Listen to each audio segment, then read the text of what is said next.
भारत में काला कानून लाने की शुरुआत ब्रिटिश हुकूमत ने की थी और वर्तमान दौर में भी ब्रिटिश हुकूमत जैसे काले कानूनों से देश जूझ रहा है। मगर ये देश किसी भी काले कानून के सामने झुका नहीं। देशवासियों ने हमेशा लंबी और घनघोर लड़ाई लड़ी। 1919 का साल था। देश में लगातार बढ़ती क्रांतिकारी गतिविधियों एवं तेज होती आजादी की लौ से ब्रिटिश हुकूमत भयभीत हो रही थी। आजादी के दीवानों को कमजोर करने की ब्रिटिश साजिश ने ही रॉलेट एक्ट को जन्म दिया। इस एक्ट का मतलब था ब्रिटिश हुकूमत बिना मुकदमा चलाए किसी भी भारतीय को जेल में बंद कर सकती थी। उच्च न्यायालय में अपील करने का अधिकार खत्म कर दिया गया।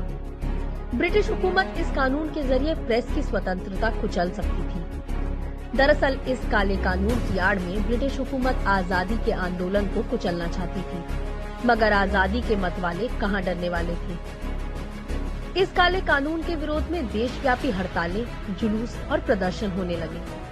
कांग्रेस नेता मदन मोहन मालवीय जी ने केंद्रीय व्यवस्थापिका की सदस्यता से त्याग पत्र दे दिया। गांधी जी ने मुंबई में सत्याग्रह सभा का आयोजन किया और राष्ट्रव्यापी हड़ताल का आह्वान किया।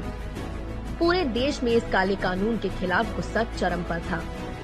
ब्रिटिश हुकूमत चाहकर भी भारतीयों के हौसले और इरादे नहीं तोड़ पा रही थी। 9 अप्रैल 1919 को सैफुद्दीन किचलू जी और डॉक्टर सत्यपाल जी को ब्रिटिश हुकूमत ने बिना किसी कारण गिरफ्तार कर लिया। 10 अप्रैल को इस गिरफ्तारी के विरोध में हजारों लोग सड़कों पर उतर आए।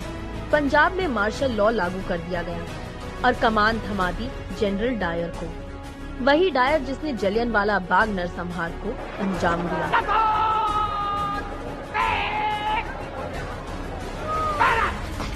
उस क्रूरता को शब्दों में बयान करना मुश्किल है, लेकिन अगले एपिसोड में हम इस नरसंहार के पीछे छिपी मानसिकता और काले कानून के ध्वस्त होने का संघर्ष जानेंगे। जय हिंद।